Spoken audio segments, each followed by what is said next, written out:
Alrighty folks, well, bad news and a tiny bit of good news, but like 99.9% bad news. We're back in the Everglades. I guess that's good news. We're at that spot, my last Everglades video that I made that said, where I said, wow, this spot down here looks like it might be better fishing, but I didn't have time to check it out. So today we drove all the way here to launch the kayak, over an hour ride, and I forgot my kayak paddles.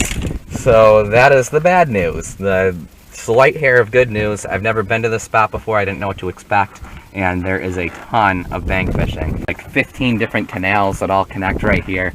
So this looks like it should be a really good spot for bank fishing. That's good news, that's the silver lining. It's not a completely wasted trip. I just threw my kayak on here and hauled it the whole way through busy traffic for an hour for absolutely no reason. It sucks because conditions today are perfect for bass fishing. The other update I wanted to give you guys, this is the new rod that I bought specifically for kayak fishing, and it has a new rod tip. Unfortunately, it broke already. It got stuck the one day on my big heavy surf fishing rod here. I mean, this has no line on it. I have no idea how it got stuck on this thing, and it made me angry, so I ripped it free, and it broke the rod tip, which, you know, it's definitely partially my fault because I got angry and just sort of ripped it off of there, and that's what broke it. But at the same time, I buy more expensive rods so they can put up to my abuse. I mean, I do the same thing with this rod all the time. I get angry and rip it free from stuff, and it hasn't broken on me yet. And this one broke, you know, first month, so I'm not too happy about it. I probably could send it back and get a new one, but again, well, it's partially my fault, first of all, and I just don't feel like hassling with that. It was just the first inch of the rod, so just as easy to slap a new rod tip on there. I've had brand new rods break on me before. First couple days out, just the tip, and I repaired the tip, and the one rod I still have as a backup. I broke it first day when I was like 12 years old, and I still have the thing as a backup rod today. So hopefully that'll be the case with this thing. It'll still last a while. I just wanted to give you guys that update because I know some of you were asking to keep you updated on how I like the new rod. I like it. It's great having a nice short rod for bank fishing and heavy cover situations, and definitely on the kayak it's very helpful. It broke right off the bat. Otherwise, I like it. Well, hopefully we catch something. If I had any inclination I was going to be bank fishing today at all, I would have worn long pants, and I would have brought live bait with me. As you can imagine, keeping live bait alive in the 90-degree Florida heat on the kayak is just not worth it. Even tying a bucket of minnows and having that sort of float behind you in Florida can be sketchy with all the alligators, especially in the Everglades. Yeah, I didn't bring any live bait. Definitely would be helpful now, though. It'd be fun to fish this canal and see what different kinds of species are in here. Hey there, little buddy. Baby alligator.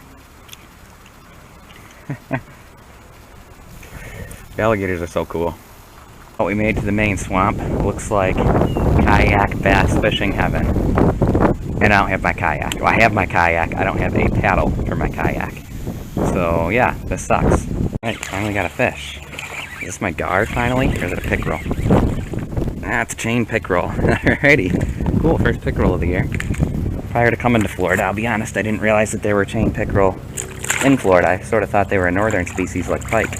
They're in the pike family, but they are in Florida. Cool to catch one this year. I struggled catching one last year up in New York. So the people over there, they've got... I gotta film this with my phone. They got a snapping turtle, and an alligator ate this. They accidentally caught a snapping turtle, and then an alligator just ate the snapping turtle. These folks over there, they've got an alligator that just ate a snapping turtle that they caught. They have an alligator and a snapping turtle on the line. That's just crazy. Well, it looks like it finally came off, broke the line on them. These alligators out here are crazy, man. They literally, just this whole shoreline here is just loaded with them. They are everywhere, just waiting for a fisherman to catch a fish so they can come and try and steal it. They're just crazy. Alright, buddy, I'll leave you alone. Sheesh. They're crazy. So that was a gar chasing bait.